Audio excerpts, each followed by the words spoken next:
Hi students, मैं सोनिया विद्या गुरु से current affairs का नया सेशन स्टार्ट करने वाले हैं। जुलाई के 2022 के 2022 के करंट अफेयर्स हैं। सेशन में स्टार्ट कर रही हूँ। मेरी तरफ से ये पहला वीडियो है हमारे चैनल पे करंट अफेयर्स का जुलाई के महीने का। तो बहुत इंपॉर्टेंट क्वेश्चन होने वाले हैं। हर वीडियो में 60 के आसपास आप क्वेश्चन पढ़ते हो, बहुत सारे क्वेश्चन होंगे। स्टार्ट में कर रही हूँ, उससे पहले अगर आपको सेशन अच्छा लगता है तो लाइक का बटन दबाइएगा, शेयर करिएगा अपने फ्रेंड्स के साथ इस वीडियो को, क्योंकि अगर वो कोई भी कंपेटिटिव एग्जाम दे रहे हैं, उनके एग्जाम में ही करंट अफेयर्स का सेक्शन आता है, तो ये सेशन उनके लिए ही है। चैनल को सब्सक्राइब करिएगा। अगर बेल आइकॉन प्रेस नहीं करेंगे तो नोटिफिकेशन नहीं आएंगे, आपको पता ही नहीं चलेगा कब नया इंपॉर्टेंट वीडियो चैनल पर डला। तो चैनल को सब्सक्राइब करिए, बेल आइकॉन दबाइए। इंग्लिश का सेशन देखने आए थे, complete English medium session is also there in the playlist, complete English medium session in which a word in Hindi was not used.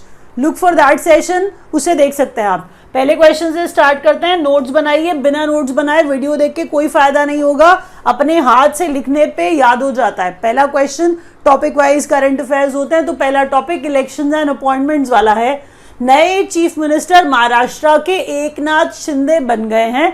20वें number के हैं ये, आपको बता दूं 20वें नंबर के हैं, तो ये नंबर भी पूछा जा सकता है कि ये कौन से वे नंबर के चीफ मिनिस्टर बने, इसीलिए डाला जाता है, आपको याद रखना है। एकनाथ शिंदे 20वें नंबर के चीफ मिनिस्टर, महाराष्ट्र के deputy chief minister Devendra Fadnavis हैं। महाराष्ट्र की बात हो रही है तो महाराष्ट्र के गवर्नर भी जान लीजिए, भगत सिंह कोश्यारी महाराष्ट्र के गवर्नर हैं। अगर मैं बात करूं नीति आयोग के नए सीईओ, अब आपको ये समझ में आ गया होगा कि नीति आयोग के सीईओ पूछना एग्जाम में पक्के वाला क्वेश्चन है, ये आपको ये पक्का मार्क देने वाला है। ध्यान से सुनिए, इनका नाम है परमेश्वरन अय्यर। टर्म लिखा है इनका 2 साल का बीच में, तो 2 साल का टर्म है, ड्यूरेशन है जिस कार्यकाल के लिए अपने पद पर रहते हैं। तो मैंने क्या कहा, न्यू नीति आयोग के सीईओ परमेश्वरन अय्यर बन गए हैं। अगला क्वेश्चन देखिए और थोड़ा सा अंदाजा लगा लीजिए। कुछ भी अनइम्पॉर्टेंट नहीं पढ़ाऊंगी मैं, आपका टाइम बिल्कुल वेस्ट नहीं होगा। इस वीडियो को देख के एंड तक वीडियो देखेंगे, आपको बेनिफिट जरूर होगा। अगर समझ आ रहा है तो अभी तक आप लाइक का बटन दबा चुके हो। एक पेज पे लगभग आप 4 क्वेश्चंस देखते हो, तो ऐसे मैं 17-18 पेजेस आपको पढ़ाऊंगी। मल्टीप्लाई करो और सोचो कितनी इंफॉर्मेशन और कितनी नॉलेज, सब इंपॉर्टेंट, कुछ इधर उधर की कहानी नहीं। इलेक्शन एंड अपॉइंटमेंट में सेकंड में आप देखिए विमेन चाइल्ड डेवलपमेंट, ठीक है, ऐसा करके याद करिए ना। WCD जो लिख दिया मैंने, मिनिस्ट्री हैंडल करती हुई स्मृति ईरानी, इन्हें एक और मिनिस्ट्री का कार्यभार संभालने को दे दिया गया। वो मिनिस्ट्री है माइनॉरिटी अफेयर्स वाली, तो मिनिस्ट्री ऑफ माइनॉरिटी अफेयर्स भी अब कौन संभालेंगी, स्मृति ईरानी संभालेंगी। Jyotiraditya Scindia civil aviation ministry संभालते हुए साथ में इन्हें मिनिस्ट्री ऑफ स्टील का भी चार्ज दे दिया गया है। ये क्वेश्चन आपसे पूछा जाएगा। अगर आप देखोगे तीसरा क्वेश्चन, दिनकर गुप्ता जो कि डीजी हैं, इनिशियल से याद कर लो ना, न्यू नेशनल इन्वेस्टिगेशन एजेंसी, जिसे जनरली NIA ही बोला जाता है। हम कह रहे हैं NIA के नए डायरेक्टर जनरल, नए डीजी बन गए हैं दिनकर गुप्ता, जो खुद ही डीजी हैं। तो NIA के नए डीजी ऐसे याद कर लीजिए, याद हो जाएगा शायद। तो न्यू, अब यहां पर हम बात कर रहे हैं IB की, इंटेलिजेंस ब्यूरो की, तो इंटेलिजेंस ब्यूरो के नए डायरेक्टर तपन डेका। नाम याद रखिए, पोजीशंस देखिए कितनी इंपॉर्टेंट है। क्या आपसे नीति आयोग में कुछ होगा, पूछा नहीं जाएगा। क्या आपसे NIA में कुछ होगा, पूछा नहीं जाएगा। या आपसे इंटेलिजेंस ब्यूरो के डायरेक्टर नए आएंगे, पूछा नहीं जाएगा। कौन सा क्वेश्चन आप स्किप कर सकते हो, खुद सोचो, एक भी नहीं। तो ये इंपॉर्टेंट क्वेश्चन है, याद रखिए। और अगले क्वेश्चन में देखिए, new president of financial action task force, ठीक है, नाम से पता लगाया, टी राजा कुमार इनका नाम है। इंडियन ओरिजिन, कहीं ना कहीं आप ढूंढ ही लेंगे, मुझे पता है। सिंगापुर के हैं ये, सिंगापुर वाला ही बोलिएगा इनको। टी राजा कुमार सिंगापुर के new president of financial action task force बने हैं ये। अगर आप जानना चाहें कि FATF करती क्या है, तो आपको बता दूं कि टेररिज्म को फाइनेंस नहीं करना चाहिए, वो कोई भी नहीं करना चाहता है, कोई कंट्री नहीं करना चाहती। लेकिन कंट्रीज लोन लेती हैं, मनी लॉन्ड्रिंग भी करती हैं, तो ये सारी चीज़ें चेक की जाती हैं, इन चीज़ों के ऊपर एक चेक रखा जाता है। तो वो काम प्राइमरीली ये करती है FATF, टी राजा कुमार इसके नए प्रेसिडेंट। अगर बात करूँ CBDT, central board of direct taxes, ठीक है, इसके चेयरमैन नितिन गुप्ता बन गए हैं। रीअपॉइंटमेंट हुआ है रॉ के चीफ का। रॉ भी कितनी बड़ी ऑर्गेनाइजेशन है, आप जानते हैं, आप हिंदी मूवीज में भी कितना कितना रॉ सुनते हैं। तो रॉ के चीफ को रीअपॉइंट किया गया है, इनका नाम सामंत कुमार गोयल है। अगर मैं बात करूं अगला सवाल, न्यू CMD ऑफ गेल। गेल हम जानते हैं PSU, हम कह रहे हैं कि CMD चेयरमैन मैनेजिंग डायरेक्टर हम ये कहना चाह रहे हैं। तो न्यू CMD ऑफ गेल संदीप कुमार गुप्ता बन गए हैं, ये याद रखना है आपको पक्का से। सारे के सारे क्वेश्चंस इंपॉर्टेंट है, खुद आप पता लगा पा रहे हो। अब हमारा टॉपिक चेंज हो गया, अब हम कह रहे हैं इंडिया इन फोकस। तो इंडिया इन फोकस में जरा देख लीजिए कि इंडिया फोकस में कहां कहां कैसे कैसे। G7 का समिट हुआ जर्मनी में, ठीक है, G7 का देखिए यहां पर समिट हुआ जर्मनी में हुआ, एग्जैक्ट प्लेस था श्लॉस एल्माओ। श्लॉस एल्माओ जगह थी जर्मनी में, हम कह रहे हैं वहां पर G7 का समिट हुआ जिसे प्राइम मिनिस्टर ने अटेंड किया।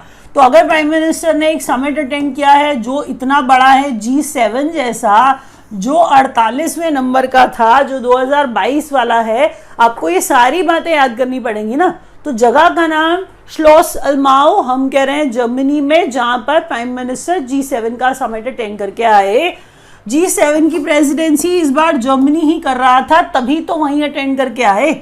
चांसलर जर्मनी के ओलाफ शोल्ज हैं, ये आपको मैंने पहले भी पढ़ाया हुआ है। एंजेला मर्केल का रिप्लेसमेंट हुआ, आपने ये पढ़ा, मैंने आपको पढ़ाया। ओलाफ शोल्ज का नाम याद रखिए, जर्मनी के चांसलर हैं ये। अगर बात करें नेक्स्ट 2023 का G20 का समिट, कितनी बड़ी खबर है ये, जरा सोचिए कि 2023 में जो G20 का समिट होगा वो जम्मू एंड कश्मीर में होगा। ये बड़ी न्यूज है आपके लिए, याद रखिए, क्वेश्चन आ सकता है। 75 funded scholarships for Indian students by UK। अच्छा ये सोचिए, हर जगह पे 75 आप सुन रहे हैं ना, 75 आप सुन रहे हो, आज़ादी का अमृत महोत्सव आप सुनते रहते हो। तो वही 75 से रिलेट करते जाओ और याद करते जाओ कि 75 बच्चे इंडिया के जो बहुत मेरिटोरियस, बहुत मेरिट वाले बच्चे, उनको स्कॉलरशिप दे रहा है UK। और वो फंडेड स्कॉलरशिप, मतलब पैसे जो है वो पे करेंगे ना उन बच्चों के लिए जो इतने मेरिटोरियस है। हम कह रहे हैं 75 funded scholarship for Indian students by the country, मतलब बाय UK। बस ये याद रखिएगा, ऐसा आपको याद रखना है। नेक्स्ट देखिए, प्रोजेक्ट्स एंड इनॉग्रेशंस। देख लीजिए यहाँ पर प्रोजेक्ट्स एंड इनॉग्रेशंस में क्या पढ़ने वाले हैं। सबसे पहले हम हैदराबाद का टी हब पढ़ेंगे। टी हब टेक्नोलॉजी हब हम कह रहे हैं ये खुला world's largest innovation campus startups के लिए हैदराबाद में। हैदराबाद में स्टार्टअप्स के लिए वर्ल्ड का लार्जेस्ट टी हब बनाया गया, इनोवेशन हब है ये। एक्चुअल में ये ऐसा बोल रहे हैं, लार्जेस्ट इनोवेशन हब है, हैदराबाद में ये खुला है। फिर हम कह रहे हैं इंडिया का largest floating solar power plants. अब इसमें बच्चे हमेशा ही कंफ्यूज रहते हैं। खुद सोचिए, एक देश है जहाँ पे सोलर पावर की बात की जा रही है, तो सोलर पावर की जब बात की जाएगी तो हर बार कैपेसिटी बढ़ाने की बात की जाएगी ना, तो आपको ये हर बार याद करना पड़ेगा। मैं उसमें कुछ नहीं कर सकती हूँ, फ्लोटिंग है ये, इसीलिए पानी पे आपको दिख रहा है, ठीक है। अभी हाल फिलहाल में floating solar power plants India में यही 2 टॉप पे चल रहे हैं। आपको बता दूं, ये मैं बना रही थी तो इमीडिएटली बाद में ये न्यूज आ गई कि इसको भी ऐड करना पड़ेगा। अब कैसे, जरा देखिए। पहले हमने बोला इंडिया के लार्जेस्ट, वर्ड याद रखिए floating solar power plant. Floating word important है कि कहीं आपने सोलर पावर प्लांट पढ़ लिया और आप फिर वहां से खिचड़ी पकाने लगे, तो वो नहीं हो सकता है, ये फ्लोटिंग है। दूसरा, कैपेसिटी हर बार बढ़ती रहेगी, कोई ना कोई नया और बड़ा आता जाएगा। अभी रामगुंडम तेलंगाना वाला जो NTPC का बनाया हुआ, जिसकी कैपेसिटी 100 मेगावाट है वो, और हम कह रहे हैं कायमकुलम केरला वाला जो टाटा पावर सोलर सिस्टम ने बनाया है, जिसकी कैपेसिटी 101.6 मेगावाट है। ये याद रखिए, अभी इनके हिसाब से यही फ्लोटिंग सोलर पावर प्लांट्स है इंडिया में जो टॉप पर हैं, याद रखिए। और नेक्स्ट क्वेश्चन देखिए, इंडिया का पहला एयरपोर्ट जो किस पे चलेगा आपको बता दूं, entirely on hydro solar energy, ठीक है, हाइड्रो पावर पे और सोलर पावर पे पूरे तरह से चलेगा।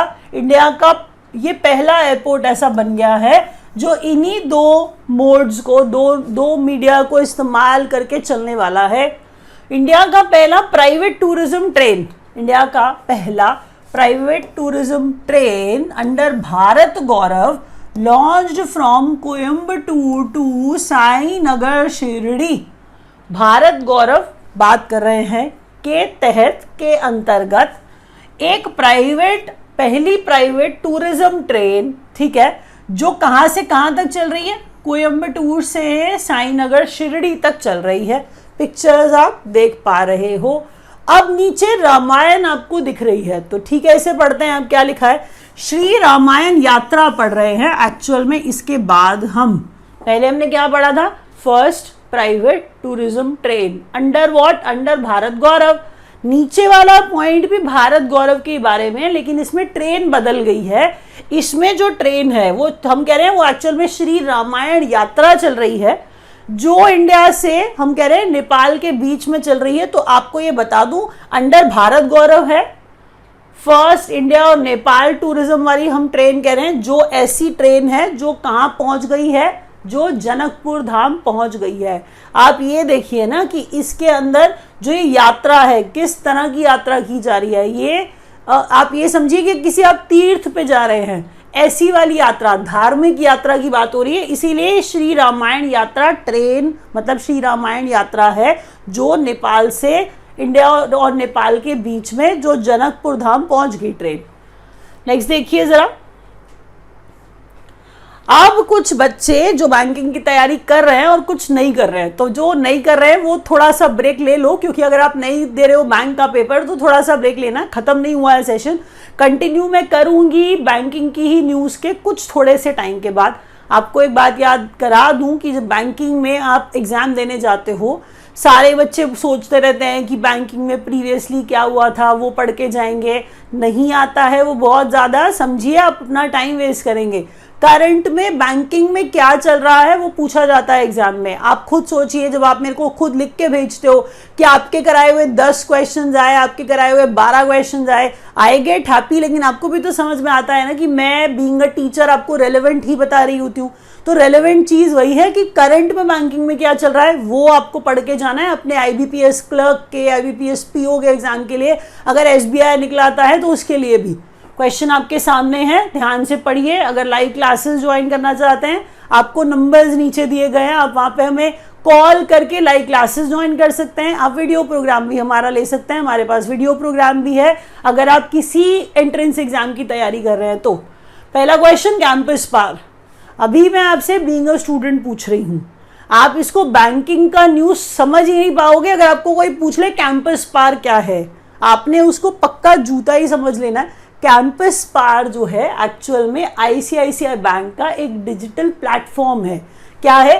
डिजिटल प्लेटफॉर्म है। अब वो डिजिटल प्लेटफॉर्म जो है वो किसके लिए बनाया है? उन स्टूडेंट्स के लिए बनाया है जो हायर एजुकेशन परस्यू करना चाहते हैं हायर एजुकेशन अब्रॉड से भी और हायर एजुकेशन इंडिया में भी परस्यू करना चाहते हैं। तो उसके लिए ICICI बैंक एक डिजिटल प्लेटफॉर्म दे रहा है कैंपस पार के नाम से स्टूडेंट्स को। ठीक है, आप उसको बैंक से रिलेट कर नहीं पाओगे, इसीलिए बता रही हूं। कैंपस पार किसका इनिशिएटिव? ICICI बैंक का। आपको अगर ये पता नहीं हो, वीडियो ना देखा हो, तो आपको ये समझ नहीं आएगा, याद भी नहीं रहेगा। प्लीज याद रखिए, ICICI बैंक का इनिशिएटिव है ये। टाइप किया है डिजिटाइज करने के लिए लास्ट माइल कैश कलेक्शन। अच्छा, एयरटेल पेमेंट बैंक है, कैश कलेक्शन देखिए हर कोई करता है। लास्ट माइल पेमेंट कलेक्शन की बात, कैश कलेक्शन की बात हो रही है यहाँ पे। और हम यहाँ पे एक बात और आपको ये बता दूं कि Tier 3 सिटीज की बात यहाँ पे हो रही है। इसके लिए एयरटेल पेमेंट्स बैंक ने एक्सिस बैंक के साथ टाइप किया है। क्वेश्चन अगर पूछा जाएगा तो किसका किसका टाइप है, वही जनरली पूछा जाता है कि एयरटेल पेमेंट्स बैंक ने कैश कलेक्शन के लिए लास्ट माइल कैश कलेक्शन के लिए किस बैंक के साथ टाइप किया है, तो एक्सिस बैंक के साथ। याद रखिएगा, कोई कंफ्यूजन नहीं होनी चाहिए। अच्छा, बैंक अश्योरेंस को जब पढ़ते हैं तो क्या बैंक और इंश्योरेंस करके पढ़ लेंगे, तो इससे आपको ये समझ में आ जाएगा कि बैंक और इंश्योरेंस का बैंक अश्योरेंस, इसका मतलब ये है कि जो इंश्योरेंस कंपनी है वो अपने प्रोडक्ट्स बैंक के एग्जिस्टिंग कस्टमर्स को बेचना चाहती है। बैंक इंश्योरेंस उस तरह का म्यूचुअल अग्रीमेंट होता है, आपको मैं ये बता दूं, तो वो बैंक इंश्योरेंस टाइप है किसके बीच में, स्टार हेल्थ इंश्योरेंस और IDFC फर्स्ट बैंक के बीच में। याद रखिएगा, ये क्वेश्चन पूछा जाएगा, किस किस का टाइप, किस किस का टाइप। नेक्स्ट क्वेश्चन देखिए, global health care insurance policy, Bajaj alliance की हम कह रहे हैं global health care insurance policy global है, तो इसका मतलब हम ऑल ओवर की बात हो रहे हैं, इंटरनेशनल वाली बात भी हम इंक्लूड कर रहे हैं। तो global health care insurance policy Bajaj alliance की फ्रीओ सेव, एक्चुअल में जब आपने ये नाम पढ़ा फ्रीओ सेव, सेविंग्स अकाउंट की बात होने लगी, डिजिटल सेविंग्स अकाउंट की बात होने लगी। हम कह रहे हैं क्या है, ये फ्रीओ सेव है। अब आप कहोगे फ्रीओ क्या है, आपने फ्री की स्पेलिंग गलत लिख दी। नहीं, मैंने फ्री की स्पेलिंग गलत नहीं लिखी है, वो फ्रीओ ही है। एक्चुअल में फ्रीओ न्यू बैंक है, तो हम कह रहे हैं ये फ्रीओ का और इक्विटास स्मॉल फाइनेंस बैंक का जॉइंट वेंचर, मतलब मिला करके डिजिटल सेविंग अकाउंट फ्रीओ सेव खोल रहे हैं, ये आपको बताना था। उसके बाद देखिए, फाइनेंस सर्विसेज इंस्टीट्यूशंस ब्यूरो, ठीक है, FSIB रिप्लेस करेगा BBB को, बैंक्स बोर्ड ब्यूरो को। बैंक्स बोर्ड ब्यूरो अच्छी खासी बड़ी ऑर्गेनाइजेशन है, ये आप जानते हैं। तो जब कोई चीज़, कोई ऑर्गेनाइजेशन उसको रिप्लेस कर रही है, तो आप जानते हो, ये चीज़ समझ में आ जाएगी आपको, बहुत इंपॉर्टेंट है। फाइनेंशियल सर्विसेज इंस्टीट्यूशंस ब्यूरो को, ब्यूरो जो है रिप्लेस कर रहा है बैंक बोर्ड ब्यूरो को, बैंक्स बोर्ड ब्यूरो को। अगर आप जानना चाहें करते क्या हैं, आपके मन में ये क्यूरियोसिटी होगी ना कि ये क्या करते हैं, ये एक्चुअल में अपॉइंट करते हैं हेड्स को पब्लिक सेक्टर बैंक्स के और पब्लिक सेक्टर की ही इंश्योरेंस कंपनीज के हेड्स को। तो ये क्या करती है ये बॉडी, एक्चुअल में ये अपॉइंट करती है पब्लिक सेक्टर बैंक्स के और पब्लिक सेक्टर इंश्योरेंस कंपनीज के हेड्स को। ये क्यूरियोसिटी आप में पक्का होगी कि ये करते क्या हैं, क्या करते हैं, बेसिकली अपॉइंट करते हैं पब्लिक सेक्टर बैंक्स और पब्लिक इंश्योरेंस बॉडीज के हेड्स को, ठीक है। RBI ने अप्रूवल दिया है किसी चीज का, SBI को किस चीज का अप्रूवल दिया है, कि वो सेटअप कर सकता है अपना अलग ऑपरेशन सपोर्ट सब्सिडरी।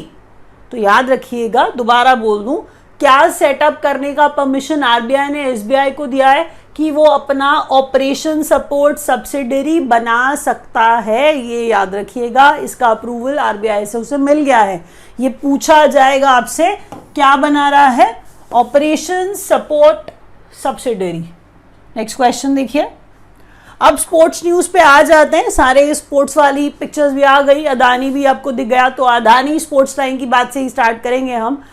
करना क्या है, अगर आप जाते हैं ओलंपिक्स खेलने, अगर आप जाते हैं, कॉमनवेल्थ है, एक्चुअल में आप ये देखिए बॉडी है इंडियन ओलंपिक एसोसिएशन, ठीक है। हम कह रहे हैं प्लेयर्स इसका पार्ट है, प्लेयर्स जो है वो कॉमनवेल्थ में जा रहे हैं, प्लेयर्स जो है ओलंपिक्स में जा रहे हैं, प्लेयर्स जो है एशियन गेम्स में जा रहे हैं, ठीक है।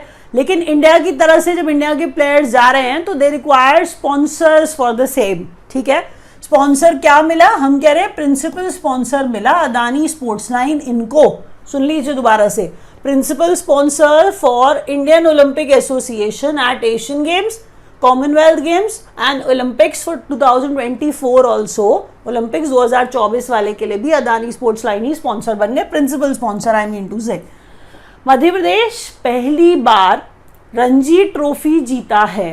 रणजी ट्रॉफी क्रिकेट वाली टीम्स की बात कर रहे हैं, तो मध्य प्रदेश टीम, मुंबई टीम हार गई, मुंबई को हराना छोटी बात नहीं है, पहली बार मध्य प्रदेश जीता है, इसीलिए बहुत बड़ी बात है।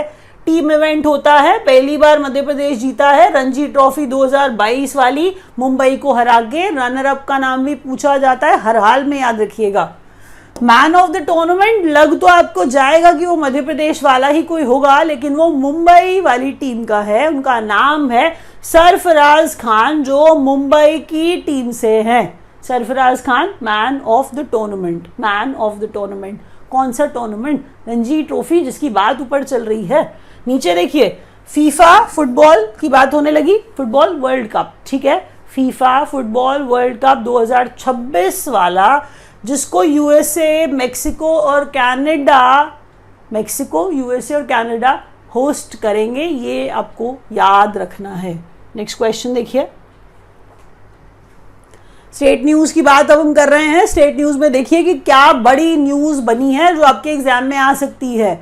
अगर आप कोई स्टेट का एग्जाम देते हो तो ये क्वेश्चन आपके लिए, और वहां भी आ जाते हैं, सेंट्रल एग्जाम्स में तो आते ही आते हैं क्वेश्चन, इतना इनको छोटा मत समझिएगा। औरंगाबाद का अगर नाम चेंज कर दें, वो औरंगाबाद जिसको आप इतना बचपन से पढ़ते आ रहे होगे, क्योंकि आप हिस्ट्री के चैप्टर्स याद जब करते होगे तो कहीं ना कहीं औरंगाबाद आ जाता होगा, तो वो औरंगाबाद का नाम संभाजी नगर कर दिया। क्या ये क्वेश्चन, क्या ये न्यूज छोटी है? बिल्कुल नहीं, मैं बोल रही हूँ क्वेश्चन आएगा। सबसे पहले सुनिए, स्टेट न्यूज में स्टार्टअप रैंकिंग है, ठीक है, स्टार्टअप रैंकिंग है 2021, कॉमर्स एंड इंडस्ट्रीज मिनिस्ट्री, जो पीयूष गोयल संभालते हैं, हम उसकी बात कर रहे हैं, उसके द्वारा दी गई स्टार्टअप रैंकिंग 2021 में बताया गया कि गुजरात और कर्नाटका जो है कैटेगरी ए में इन्होंने बेस्ट परफॉर्मेंस दी है।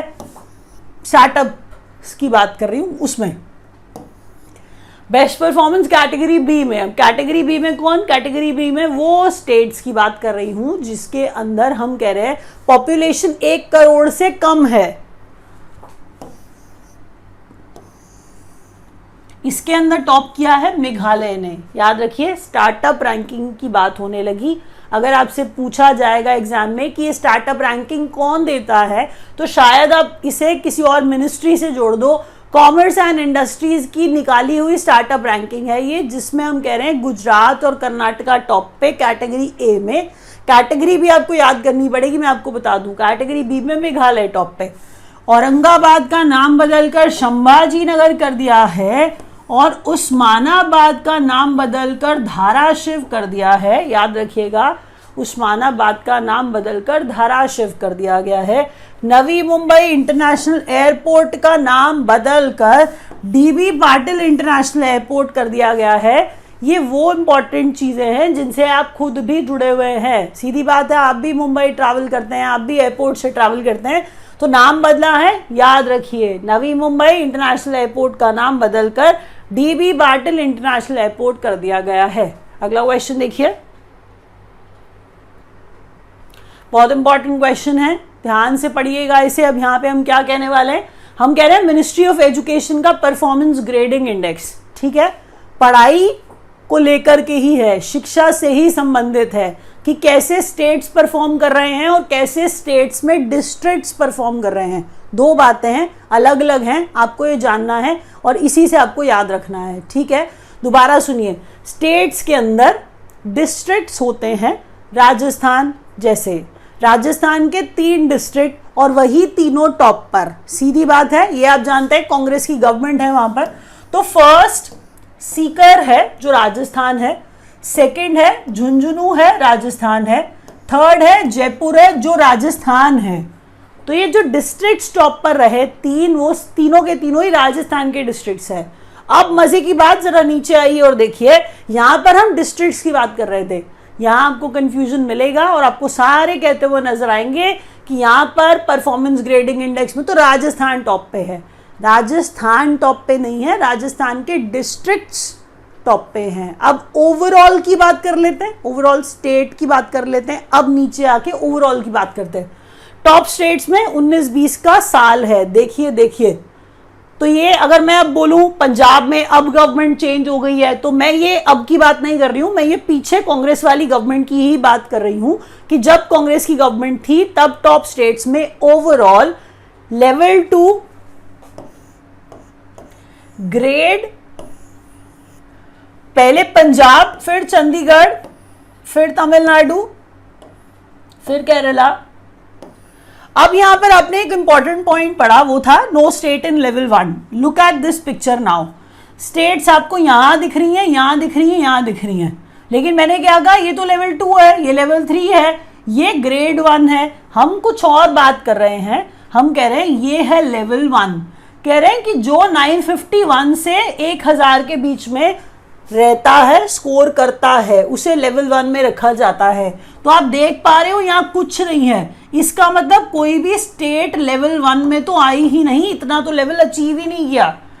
जिन्होंने अचीव किया है वो लेवल 2 वाले हैं ये सारे, और लेवल 2 वालों में से ही पंजाब टॉप पर है।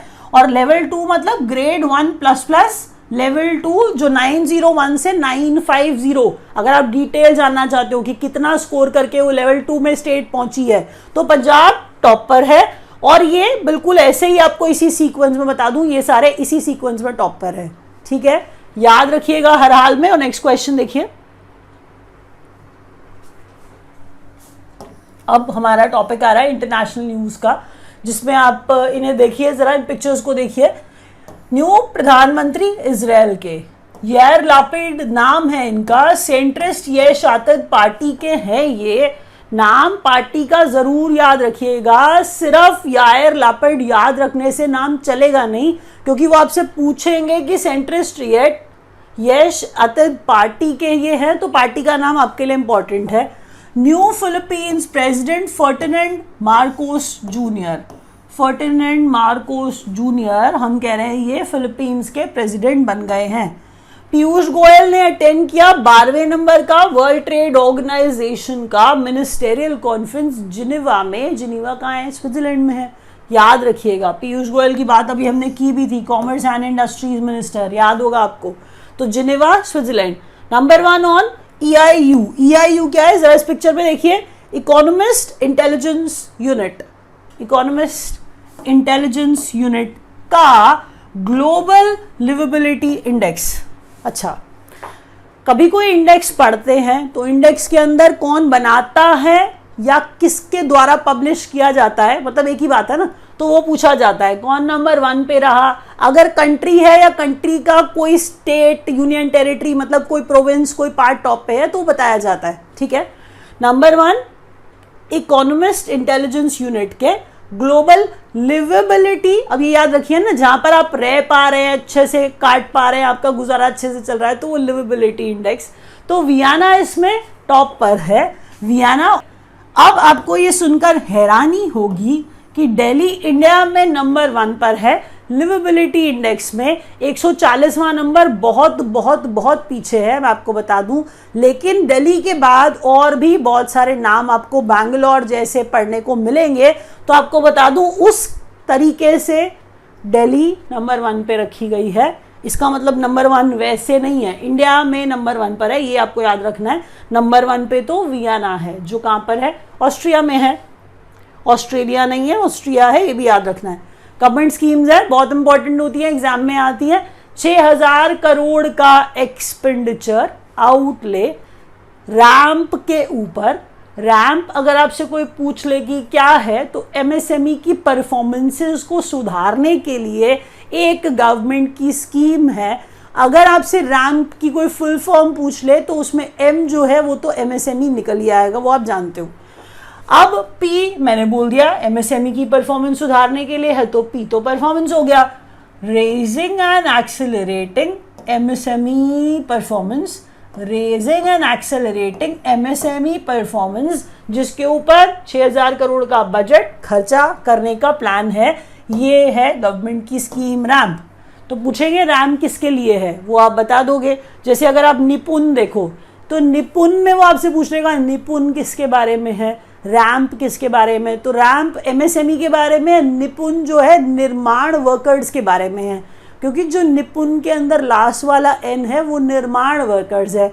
आप निर्माण वर्कर्स नहीं समझ पाएंगे तो मैं इसे आपको बता दूं कंस्ट्रक्शन वर्कर्स करके समझिए। तो कंस्ट्रक्शन वर्कर्स को ट्रेनिंग देनी है, इसके लिए निपुण स्कीम। ऐसे ही स्कीम्स को थोड़ा याद करिए, इससे याद भी हो जाएगा और आपको ये समझ में आएगा कि क्वेश्चन कैसे बनेंगे। एक स्कीम हम कह रहे हैं CBFTE, इसका फुल फॉर्म पढ़ेंगे हम। अब ये क्या है, scheme to help MSMEs, MSME offer करें international standard products and services. जैसे ही इंटरनेशनल प्रोडक्ट्स की, मतलब इंटरनेशनल स्टैंडर्ड के प्रोडक्ट्स की, इंटरनेशनल स्टैंडर्ड की क्वालिटी की बात हम करने लगे, तो इसका मतलब हम एक्सपोर्ट की बात करने लगे, ठीक है। तो CBFTE में जो ई आएगा ना, वो लास्ट वाला एक्सपोर्ट ही है। एक्सपोर्ट मतलब एक्सपोर्टर्स है, इससे याद हो जाएगा ना, इसीलिए आपको बता रही हूं। तो हम कह रहे हैं कि C capacity, B building, capacity building, किस चीज की capacity building, first time MSME, first time MSME, FT first time MSME exporters, याद रखिए। CBFTE फुल फॉर्म याद रखनी है आपको, क्योंकि फुल फॉर्म आ जाती है, चाहे वो रैम्प की हो, चाहे वो CBFTE की हो, या फिर निपुण की हो। है किस बारे में CBFTE, ये भी एमएसएमई एक्सपोर्ट से रिलेटेड। चलो, ऊपर वाला रैम्प एमएसएमई से रिलेटेड, निपुण निर्माण वर्कर्स से रिलेटेड। निपुण स्कीम जो है वो है नेशनल इनिशिएटिव, ठीक है, नेशनल इनिशिएटिव किसके लिए, जरा पढ़िए, for promotion of upskilling of निर्माण वर्कर्स। तो इनको ट्रेनिंग दे रहे हैं, इनकी अपस्किलिंग कर रहे हैं। Scheme to train construction workers under ministry of housing and urban affairs, उनके द्वारा Deendayal Antyodaya Yojana day, national urban livelihood mission NULM के तहत ये निपुण, ठीक है। आप शायद समझ गए। अब अगला क्वेश्चन देखिए, अवार्ड्स एंड पैजेंट्स। अभी आपने देखा हाल फिलहाल में जो कंपटीशन हुआ, जिसके अंदर कौन कौन क्या क्या बना, जरा देखिए क्या क्या पैजेंट इन्होंने लिया। मिस इंडिया वर्ल्ड वाइड 2022 खुशी पटेल, यूके की, यूके में रहती हैं ये, तो हम कह रहे हैं मिस इंडिया वर्ल्ड वाइड 2022 खुशी Patel, UK. Miss India 2022 winner सिनी शेट्टी, कर्नाटका से हैं ये। अगर आप मिस इंडिया 2022 के पहले रनर अप की बात करें तो ये रूबल शेखावत बन गई हैं, जो राजस्थान की हैं। आगे अगर आप बात करेंगे तो ये ब्यूटी पैजेंट नहीं है, ये अवार्ड है, आप इनको देख के पता लगा पाएंगे। ये रूथ ओजेकी हैं, हम कह रहे हैं ये रूथ ओजेकी हैं। इनको विमेंस प्राइज मिला है अपने फिक्शन राइटिंग के लिए।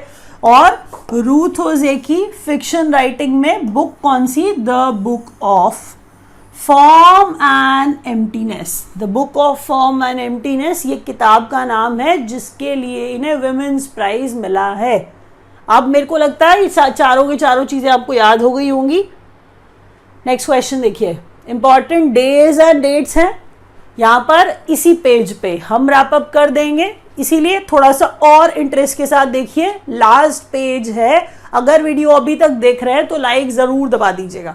Important doctors day, national doctors day है इसीलिए क्योंकि बिधान रॉय, डॉक्टर बिधान रॉय के नाम पे हम कह रहे हैं, उनको याद करते हुए, उनकी याद में। डॉक्टर बिधान रॉय एक्चुअल में वेस्ट बंगाल के चीफ मिनिस्टर भी रहे थे, ठीक है। तो आपको बता दूं इंपॉर्टेंट पर्सन है, इनको याद करते हुए इनके बर्थडे पे 1 जुलाई को नेशनल डॉक्टर्स डे हम लोग सेलिब्रेट करते हैं। थीम जो इसका है वो family doctors on the front line है इस बार का। इंटरनेशनल डे ऑफ कॉपरेटर्स 2 जुलाई को ऑब्जर्व करते हैं, जिसमें थीम में कॉपरेटर्स आ रहा है, इसलिए आप पहचान जाओगे। Cooperators build a better world.